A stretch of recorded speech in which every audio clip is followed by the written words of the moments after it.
Oke, sekarang kita akan membahas fitur dasar yang ada di semua halaman analisis ya. Dan ini berbeda-beda, tidak semua halaman di InvestGo itu punya fitur yang keren ini ya. Jadi fitur ini teman-teman bisa langsung gunakan ya dengan mudah. Jadi kalau teman-teman klik kanan, kalau misalnya teman-teman menggunakan desktop ataupun mouse, ataupun teman-teman itu menggunakan mobile, teman-teman bisa hold di bagian lain selain dari teks misalnya ya, ataupun objek-objek lain. Bisa teman-teman di bagian yang kosong ini, teman-teman bisa klik kanan, itu akan muncul. Di sini ada tambahkan ke watchlist. Sebelumnya ini adalah fitur hotkey, ada selanjutnya.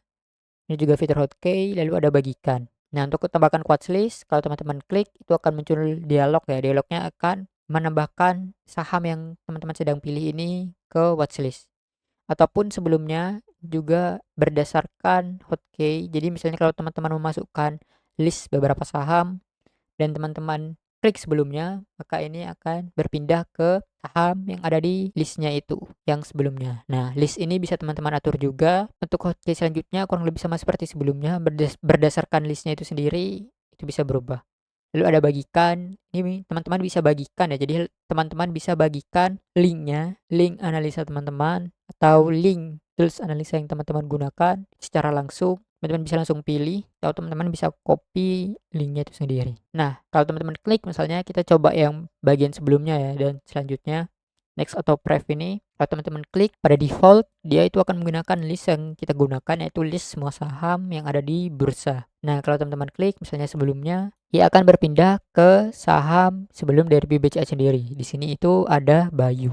Oke, yang bagian kanan ini adalah hotkey-nya ataupun makronya ataupun shortcut-nya kalau teman-teman menggunakan desktop ya. Versi desktop misalnya untuk Windows ini adalah kontrol garis miring, ataupun Mac itu teman-teman bisa menggunakan meta garis miring seperti itu. Nah, ini juga ada di mobile. Untuk mobile sendiri teman-teman cukup swipe saja. Misalnya kalau teman-teman ke sebelumnya, maka teman-teman swipe ya dari kiri ke kanan. Kalau di sini ada meta ke kanan, berarti itu dari kanan ke kiri, teman-teman. Seperti itu.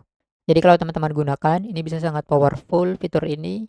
Untuk hotkey-nya sendiri misalnya teman-teman bisa langsung analisa banyak saham secara langsung ya. Ini memudahkan teman-teman agar lebih cepat ya. Misalnya kalau teman-teman melakukan ini secara bulanan, teman-teman bisa lebih cepat lagi. Misalnya bisa teman-teman lakukan secara mingguan karena prosesnya sangat cepat sekali seperti itu. Misalnya kalau teman-teman ingin ganti ke saham selanjutnya, bisa menggunakan makro. Di sini saya menggunakan makro, dia otomatis akan berpindah seperti itu. Kalau teman-teman klik lagi, dia otomatis akan berpindah lagi. Disclaimer juga buat teman-teman, kalau bisa kontrolnya jangan diklik terus-menerus ya, jangan di-hold terus-menerus, jangan ditekan terus-menerus, bisa lepas ya. Misalnya kalau teman-teman klik lagi ternyata tidak ada respon, berarti teman-teman perlu lepas kontrolnya lalu input lagi, seperti itu.